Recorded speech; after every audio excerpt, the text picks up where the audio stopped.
దానికి గురి అయ్యారు. ఆ క్యాసెట్ ఉంటే అందరికీ తెలుస్తుంది. ఇప్పటికి కూడా నేను విజ్ఞప్తి చేస్తున్నాను, అందరూ కూడా ఒకసారి మళ్ళీ ఆ క్యాసెట్ ని వినండి అని చెప్పి నేను కోరుకుంటున్నాను. ఎన్టీ రామారావు గారి ఆత్మఘోషను ఒకసారి వినండి అని చెప్తారు. అవును, అంతేనండి, వెరీ కరెక్ట్. ఆయన ఆత్మఘోషను వినమనే నేను చెప్తున్నాను. పురంధరేశ్వరి విడుదల చేసిన సీడీలో ఏముందో ఇప్పుడు చూద్దాం.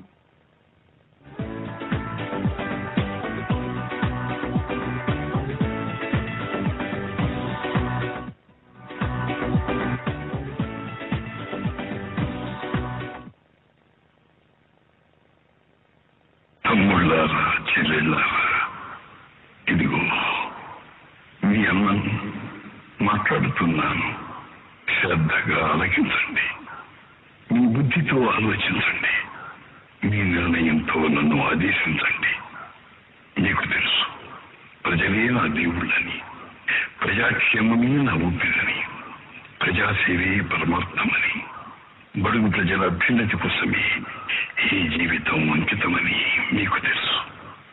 అందుకే మీ అందే నాకు కొండంత బలం, మీ చైతన్యమే నా జీవనాడి. మీరు చెప్పేదే న్యాయం, చేసేదే ధర్మం. కాబట్టి నాటి నుంచి నేటి వరకు జరిగిన చరిత్రను మీ ముందు ప్రజా న్యాయస్థానం ముందు ఉంచుతున్నాను.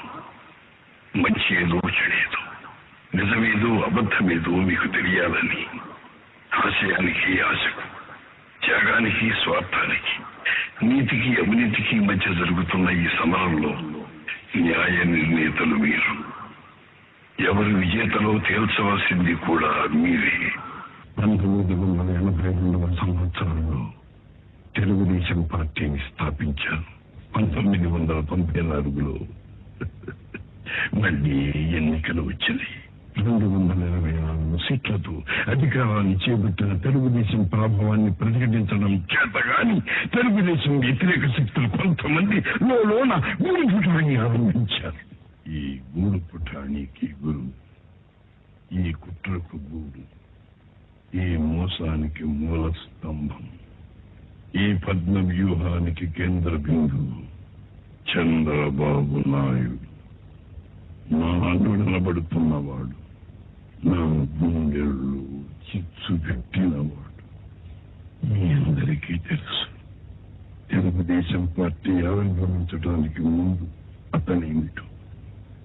కాంగ్రెస్ లో ఉండి తెలుగుదేశం పార్టీని ఎదిరించి నాతో పోటీ చేస్తారని ప్రగల్భాలు పలికి తెలుగుదేశం మహాప్రపంచంలో కొట్టుకుపోయిన చిన్న మిడత. తెలుగుదేశం పార్టీ అఖండ విజయాన్ని సాధించింది. అధికారానికి వచ్చిన తర్వాత అతను పార్టీలో చేరతానని వస్తే అతన్ని చేర్చుకోవద్దని కొందరు హితవు చెప్పారు. అయినప్పటికీ పశ్చాత్తాపాన్ని ప్రకటించాడు కదా అని ఔదార్యంతో చేర్చుకున్నాను. తర్వాత పార్టీలో ముఖ్యమైన పదవి ఇచ్చాను. అయితే అతను ప్రజాసేవ కోసం కాక పదవి కోసం తెలుగుదేశం పార్టీలో చేరాడన్న మర్మాన్ని నేను కనిపెట్టలేకపోయాను. ప్రజా సంక్షేమం, ప్రజా సమస్యలు తప్ప మరేమీ మనసులో ఉందని అతడు కడుతున్న ముఠాల, చేరదీస్తున్న గ్రూపులను గురించి పట్టించుకోలేదు.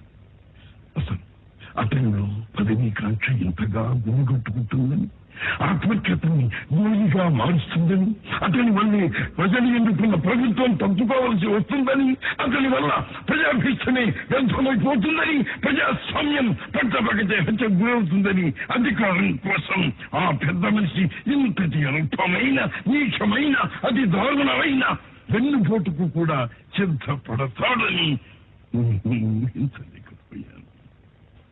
ఒక అభియోగం సృష్టించాడు. కార్యకర్తలకేదో అన్యాయం జరిగిందట. ఏమిటా అన్యాయం? ఎవరికి అన్యాయం? పార్టీ పట్ల శ్రద్ధాభక్తులతో, అంకిత భావంతో పనిచేసి ప్రజల విశ్వాసాన్ని చూరగొన్న ఏ కార్యకర్తలకు, ఏ నా తమ్ముళ్లకు అన్యాయం జరగలేదు. ఒకవేళ ఏదైనా లోటు జరిగితే అది అవకాశవాదులకే జరిగింది. చంద్రబాబు, ఆ పెద్ద మనిషి, ఆ మేకవన్ని పులి, ఆ తేనెపూసిన కత్తి తయారు చేసిన కుట్రదారులకే జరిగింది. అతని ప్రక్కన చేరి కుల కార్యకర్తలుగా చలామణి అయి దానిగా ఉన్న వారికి జరిగింది. ఈ వెన్నుపోటు తగిలింది నాకు మాత్రమే కాదు, ప్రజలకు, మీకు, మీరు వేసిన ఓటుకు, మీరు నమ్మిన ప్రజాస్వామ్యానికి, మీరు విశ్వసించిన ఆశయాలకు, ఆదర్శాలకు ఈ వెన్నుపోటు. ఇంత నీచానికి ఒడిగట్టిన చంద్రబాబు ఎన్టీఆర్ మా దేవుడు, ఆయన విధానాలే అమలు జరుపుతామంటాడు. చేతులు జోడించి నమస్కారం చేసి తుపాకీ పేల్చి గాంధీ మహాత్ముని పట్టాలు పెట్టుకున్న గాడ్సే కన్నా మించిన కాదు. చిక్కుచేటు క్షమించరాని నేరం. వీళ్ళంతా ఇలా ఎందుకు చేశారు? ఎందుకు వెన్నుపోటు పొడిచారు? ఏమిటి ఏమిటి ఎన్టీఆర్ చేసిన తప్పు? ఏమిటి ఏమిటి రామారావు చేసిన నేరం? ముఖ్యమంత్రిగా ప్రమాణం స్వీకరించిన మరుక్షణం మద్య నిషేధం పేరు మీద సంతకం పెట్టి ఆడబడుతుల కన్నీళ్లు చుట్టబట్టం. ధరలు పెరిగినాయి. కిలో బియ్యం ధర అది వరకు ఉన్నట్లుగా ₹3.50 ఉంచుదామని సలహా ఇస్తే నిరుపేదలపై బరువు పెంచడానికి వీలు లేదు, ₹2 ఇవ్వాలని నిర్ణయించడం. ఇది నా నేరమా? ఏమిటి నేను చేసిన? అన్నదాత రైతను పంటను పండించడానికి వాడే విద్యుత్ శక్తి చాలుకు హార్స్ పవర్ ₹50 సరఫరా చేయించడమా? ఎన్ని కష్ట నష్టాలు ఎదురైనా, ఆర్థిక ఇబ్బందులు ప్రభుత్వాన్ని ఇరుకున పెట్టిన, ప్రజలకిచ్చిన వాగ్దానాలు చిత్తశుద్ధితో అమలు చేయడమా? ఇది కాదు. ఆ పెద్ద మనుషుల దృష్టిలో నా నేరం వాళ్ళ స్వార్థాలకు ఎన్టీఆర్ ఉపయోగపడకపోవటం.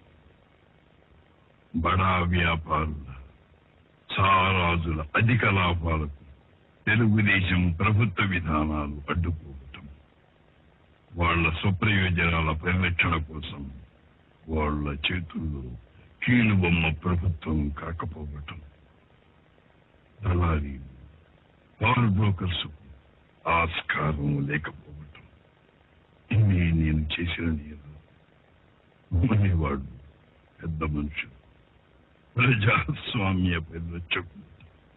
రక్షకుల కాదు, రక్షకులు. ధనకాంక్షతో, పదవీ వ్యామోహంతో పెడదారులు పట్టిన వీళ్లు స్వప్రయోజనాలు తప్ప ప్రజల గురించి ఏనాడు ఆలోచించని ఈ స్వార్థపరులు ప్రజా ప్రయోజనాలను సాధిస్తారా? ప్రజాభిమతాన్ని తల్లకిందులు చేసిన వీళ్లు ప్రజాస్వామ్యాన్ని పరిరక్షిస్తారా? అంకిత భావంతో ప్రజాసేవ చేస్తారా? ఓ ప్రెస్ మీటులో ఆనాడే ఊహించారు, చెప్పారు ఎన్టీఆర్. ఆ నిజాలను సజీవ దృశ్య దర్పణంగా చూడండి. ₹2 బియ్యం అడిగారు, ఇచ్చాను. మద్యపాన నిషేధం నా ఆడబిడ్డలు కోరారు, నేను ఇచ్చాను. అదే రైతులు మేము వాడే విద్యుత్ శక్తి సంవత్సరానికి ఒక హార్స్ పవర్ ₹50 ఇస్తానని కూడా చెప్పాను, చేశాను. కాబట్టి ప్రజలు ఉంచేటటువంటి విశ్వాసం మన మీద. అది ఒకప్పుడు చూచాం మనం. ఎప్పుడో గత చరిత్రలో మరి తండ్రిని జైల్లో పెట్టిన సామ్రాట్లు ఉన్నారు, అన్నాల్ని రాజ్యాధికారం కోసం చంపినటువంటి సోదరుడు ఉన్నాడు, ఔరంగజేబ్. మరి ఆ దురదృష్టకరమైన విధానం ఇన్ని 100 సంవత్సరాల తర్వాత తెలుగు జాతి చరిత్రలో మన రాష్ట్రంలో ఈనాడు తిరిగి జరిగింది. అది మన దురదృష్టం. అటువంటి చిన్నబోయిన తనాన్ని, చిన్నబుచ్చే తనాన్ని మన జాతి అనుభవించడం అనేది అది కేవలం నేను చేసుకున్న పాపం. ఎందుకంటే నా వాడుగా ఉంటూ జాతికే ద్రోహం చేసి ఈనాడు మాయని మచ్చ తెచ్చారు ప్రజాస్వామ్యానికని నేను చిన్నబోతున్నా. పార్టీ కూడా 1982లో నేను పెట్టినప్పుడు ప్రజలందరూ విశ్వసించారు. ఆనాడు కేవలం 9 నెలల కాలంలోనే ఓట్లిచ్చి గెలిపించారు. దానికి వారికి ఏ విధమైన సేవ చేశానో వారికి తెలుసు. అదే కాదు, మొన్న 17, 18, 19, 20, 21, 22 తేదీల ఆగస్టు నెలలో నేను